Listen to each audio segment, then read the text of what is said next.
te la anuncié en el bloque anterior, estamos con la doctora Gabriela Perotti, que para mí es un placer tenerla acá. Gracias, Gaby, por haber venido. Gracias por tenernos en cuenta. Sí. No, me encanta que vengas y venís a veces como médica, porque uno es todo. Médica, presidente del Consejo Municipal de la Mujer, y siempre las problemáticas y las cosas caen en un lugar común que tiene que ver el respeto al otro. ¿Viste? Sí, en realidad yo siempre me defino como una mujer activa y proactiva, y que en ese rol uno interactúa con la sociedad y su resultado. Claro. Y a veces puede modificar el resultado, a veces es el resultado, pero bueno. De esa sociedad, totalmente. Es lo que somos. Es así. Gaby, yo les contaba a la gente antes de tenerte acá en el piso que vamos a hablar del triage. ¿Qué es el triage? Porque nosotros, ciudadanos comunes, yo no lo supe hasta el otro día que te hablé de esto. El triage es una categorización de riesgo, una categoría internacional que nos puntualiza en un accidente donde hay politraumas y polivíctimas, quiénes son las víctimas que necesitan de manera emergente, de manera urgente o de manera diferida una asistencia médica. ¿Por qué hago la diferencia entre emergente, urgente y diferida? Porque se refiere al riesgo inminente de muerte. Esta es la diferencia que categoriza a una consulta en la guardia. Uno debería ir a la guardia en una emergencia. Emergencias son las que corre riesgo de muerte inmediatamente la persona. Inmediatamente en un lapso menor a 2 horas. Perfecto, eso es emergencia. Urgencia es un lapso mayor a 2 horas hasta 6 horas. Ajá. Por eso hay mucha gente que se queja, que está en la guardia y espera 5 horas.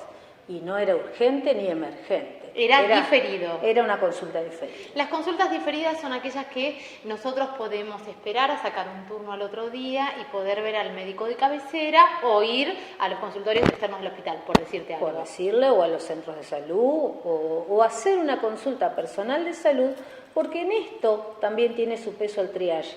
El personal de salud no médico, que es profesional de la salud, también puede explicar las pautas de riesgo. Si un niño tiene temperatura elevada, le puede enseñar a la madre qué significa tener fiebre o no, y cuáles son las medidas básicas para asistir a ese niño en riesgo de hipertermia, que la gran mayoría de los padres lo que dicen es, ¡ay, sí, es convulsiva! La convulsión es un evento, febril o no, que tiene que ver con la familia, que puede sucederle, pero que no es garantía que necesariamente se produzca con la fiebre. Entonces el enfermero lo que hace, o la enfermera, es educarlo sobre qué es fiebre, qué no es fiebre, y cuáles son las medidas para disminuir la temperatura para llegar a una consulta a tiempo.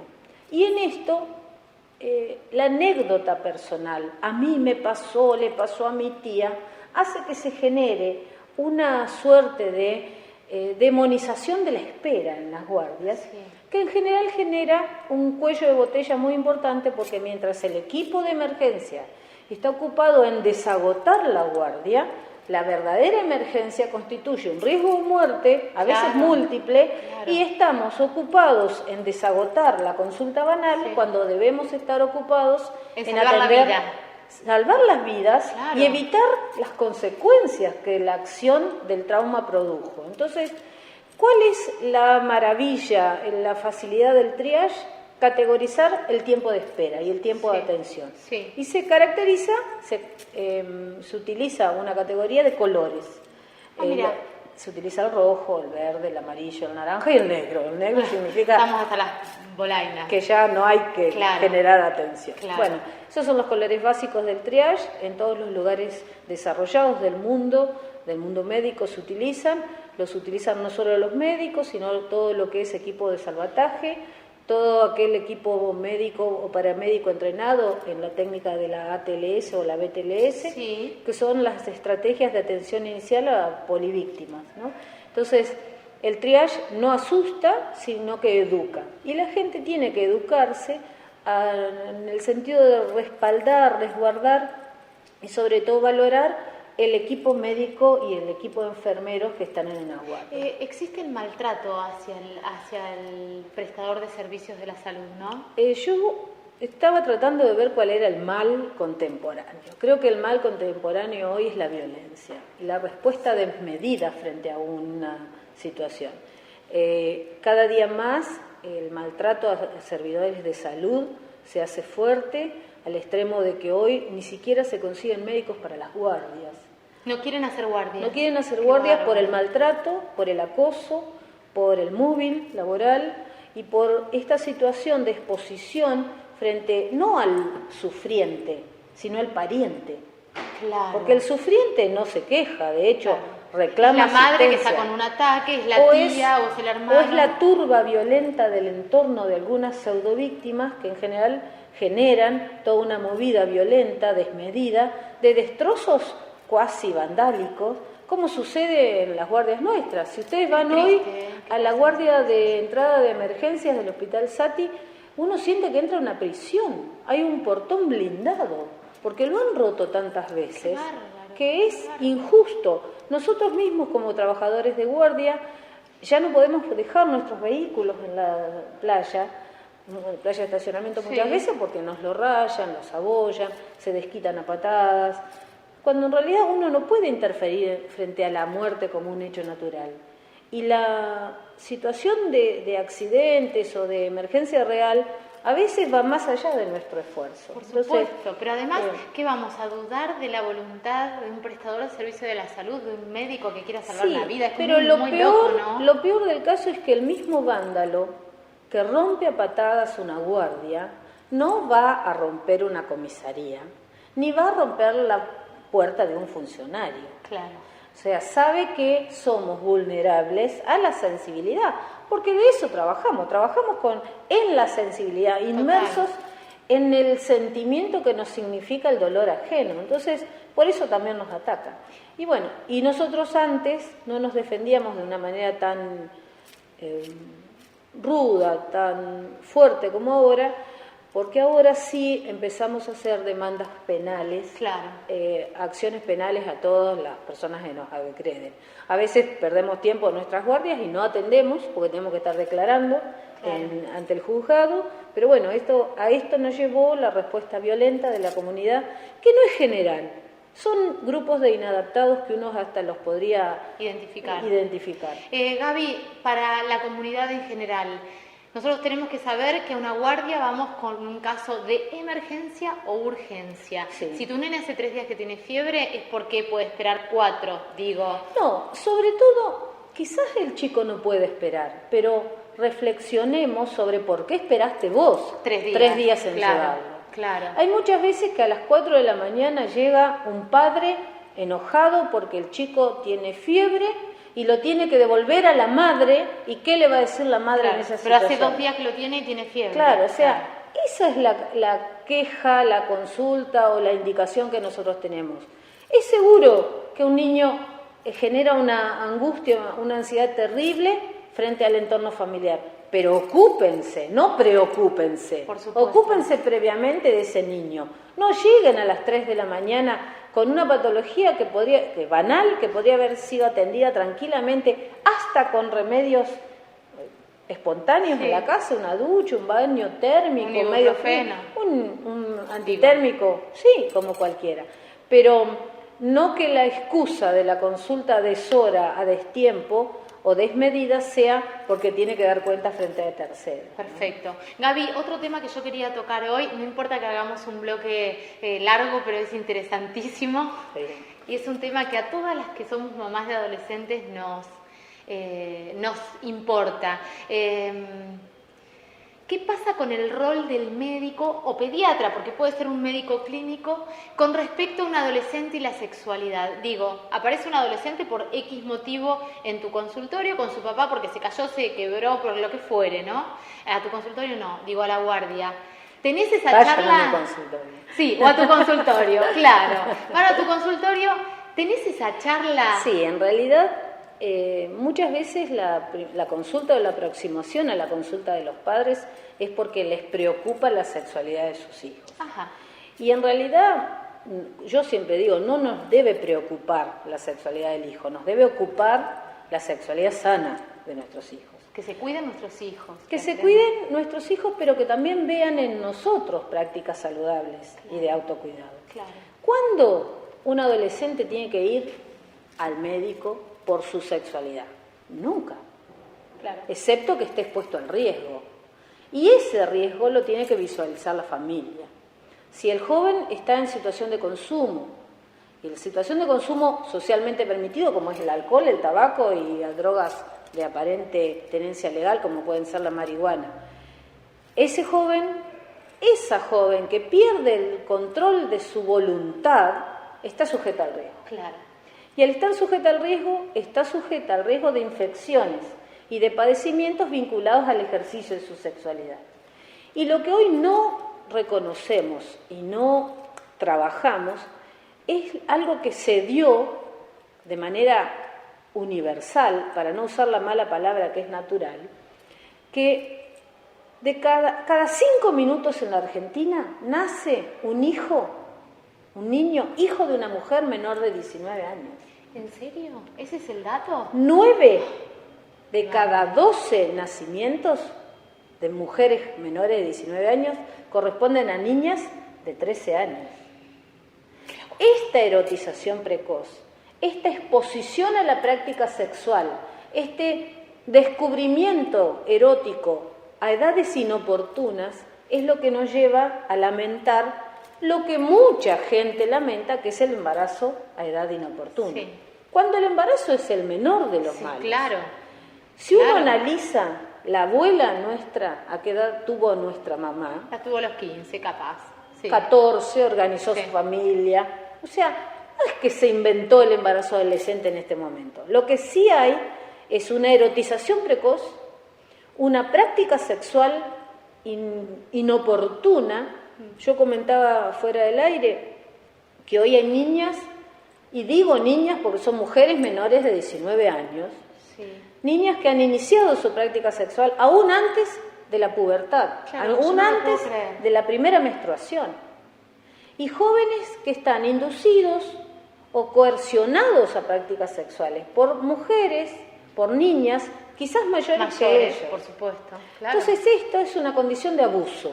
Y esta condición de abuso, sin dudarlo es un abuso, es lo que hay que evitar. Una niña menor de 15 años que está en una práctica sexual no está en una práctica sexual consentida. Y esta es la figura que los adultos tenemos que tener en cuenta. ¿Y por qué una práctica sexual a edad inoportuna tiene que ver con una erotización temprana? Porque el medio nos erotiza de Claro. manera subliminal, si se quiere. Sí, pero es hasta agresivo a veces, ¿no? Es agresivo, es violento, no va contra las normas incluso y los valores de la misma familia. Y esto, al ir y al quebrar las normas familiares, hace algo que constituye la sexualidad. La sexualidad es una construcción social. Y si la construimos socialmente con estímulos diferentes, deconstruimos la sexualidad de nuestros padres y de nuestra familia, construimos una propia y a veces con valores tan diversos, Claro. que son complejos y que nos exponen al riesgo. ¿Esto qué significa? ¿Está mal que una niña, que una joven, que un adolescente inicie sus relaciones sexuales? En la medida que sea consentida, con autoestima y autodeterminación, no está mal. Pero evitemos la exposición al riesgo, Claro. evitemos el abuso, evitemos el consumo de sustancias, evitemos el embarazo inoportuno, evitemos el aborto en condiciones no seguras y sobre todo evitemos los consumos que llevan a esta situación Claro, sexual. claro. Y evitemos la violencia en el noviazgo. Tremendo que hoy, lo que está sucediendo con los chicos, Bueno. las parejitas, nada, que recién se van conociendo. El tema de los celos enfermizos es una el cosa... celo, el acoso, el no permiso, la Sí. imposición de formas de vestimenta, de formas de comunicación, el control del teléfono celular o de los amigos de WhatsApp, el entrar y conocer sus claves, son formas de violencia. Y hoy, aquí y ahora, una forma de control de esta naturaleza se transforma en una mujer menos con el tiempo. tremendo, Porque sí. la violencia tiene una escalada, tiene un círculo vicioso y pernicioso que muchas veces lleva a la muerte de la víctima, que suele ser la mujer, o a la terminación del conflicto de manera violenta y mortal. Gaby, es interesantísimo lo que estás diciendo. Cuando un papá va y te pregunta, capaz que va solo, papá o mamá, y te habla preocupado de la sexualidad. ¿Vos tenés este tipo de charlas como médica? ¿Sentís que es tu rol? No, es mi rol. Claro. Es mi rol como médica, como madre, como mujer, como sexóloga. Es mi rol como persona con este poder que me da el conocimiento médico frente a alguien que consulta. Y en esto, las sociedades desarrolladas, así como utilizan el triage, sí. Nosotros tenemos las ciudades desarrolladas, que a veces no en todos somos Viedma y la comarca, pero hay un espacio particular que se llama la consejería. Ajá. La consejería es una práctica médica o paramédica que en muchos servicios existe y es no dar consejos, sino un espacio particular de escucha. La consejería del Galpón en el Hospital Sati, la consejería del consultorio de salud sexual que tengo yo los jueves en el hospital, sí. Las consejerías en los centros de salud que se establecen a demanda por una inquietud, por un riesgo. Este espacio de consejería que se utilizan, por ejemplo, en algunos servicios de adolescencia, son los ideales para que vayan los adolescentes, por supuesto, que se sienten con mucha más libertad aparte, o los adultos, sí. Aparte hay que generar un ambiente propicio para que el joven no confiese, sino confíe, se relaje y hable. Y aparte, realmente, la realidad es que el joven y el niño no pregunta lo que no sabe, pregunta lo que sabe. Sí. O pregunta lo que sabe y le generó un impacto. Entonces, esa pregunta, en general, exorciza una duda. Y al exorcizar una duda, nosotros tenemos una gran responsabilidad, que es implementar un conocimiento seguro y cierto, claro, y científico. Claro. En un marco de confianza, de calidad y de calidez, que nos permita que ese consultante hoy sea nuestro futuro cliente o paciente, que va a venir en situaciones de necesidad puntual de un servicio o frente a una situación nueva, claro. Frente a una práctica sexual, a una orientación sexual, a una identidad sexual o a un conflicto que su práctica coital les lleva aparejada. Claro. El ejercicio de la consejería, la práctica de la consejería en las sociedades desarrolladas es una especialidad más. Que bueno, de a poco y con pequeños esfuerzos tímidos los estamos estableciendo. Y es una muy buena noticia para los chicos también que sepan que existen, ¿no? Sí, los adolescentes de la comarca cuentan con el espacio del Galpón. Está buenísimo. Y saben que pueden ir a confiar y tranquilamente a consultar sus dudas. Y cada día más los docentes, que es el verdadero rol, sí. Vía Ley de Educación Sexual Integral, que ya tiene 7 años, o Ley de Salud Sexual y Reproductiva, que ya tiene 13 años, o Ley de Salud Sexual de la provincia de Río Negro, que ya tiene casi 25. Claro. O sea, estamos hablando de un marco legal. Es hora. Claro. Los docentes sí se ocupan. Por ahí patologizan la sexualidad porque llaman al médico para la charla. Y en realidad nosotros con Alianza para Todas decíamos eso, llamamos a Gabriela para la charla. Claro, en realidad pareciera que el médico tiene un poder distinto de bajar una línea, de dar un permiso, pero en realidad lo bueno de traer un médico, una médica, alguien del personal de salud, es que también se disipan los miedos de ir a la consulta. Claro. Y entienden que es una persona amigable como cualquier otra en un rol diferente. Por ahí nos animan a preguntar, pero escuchan con atención y ya les queda, y está buenísimo. Hace poco fui a dar un estímulo, yo no digo taller, a una escuela del barrio Guido y con sumo placer dimos la charla con los adolescentes de 7º grado, la maestra había hecho una encuesta a los alumnos y a los padres y después dimos la charla a los padres, que por supuesto fueron la gran mayoría madres. Claro, los padres por supuesto. Los mandaron. Y lo risueño es que en la encuesta los padres dicen, sí, en casa hablamos de sexo. Y los chicos decían, no claro. Lo mismo, en casa no se habla. Porque en realidad lo que se cree que se habla no es lo que los chicos necesitan. No necesitan que le digan, cuídate. O... Claro, porque esta es la palabra clave. Yo le digo a mi hija, cuídate. Claro. ¿Qué le digo? No tengas relaciones sexuales, no te drogues, no tomes nada sin abrir, ten cuidado con quién salís. Pero ¿qué entiende el otro? Claro. Yo siempre les preguntaba a mis hijas, ¿qué quiero decir cuídate? Y ellas muy hijas mías, me decían que cuando vaya a cruzar la calle mire para un lado y para otro. Es un cuidate, claro, es un cuidate, claro. pero no era el cuidate que uno Tal cual. transmitía. Entonces, en realidad, lo que nosotros creemos hablar de sexualidad no es hablar de sexualidad en casa. A veces hay que hablar a calzón quitado con palabras burdas, crueles, directas, vulgares, concretas, claro. Pero siempre, y en esto me pongo en consejera, uno tiene que hablar lo que el hijo pregunta. Claro. No nuestra duda. Claro, sino lo que ellos preguntan. Lo que el chico pregunta. Es el otro día, Santiago, hay una anécdota muy graciosa de mi hijo que me la acabo de acordar, que cuando le digo, bueno, Santiago, cuídate, y me dice, ay mamá, me decís cuídate desde antes de que yo sepa lo que es una vagina.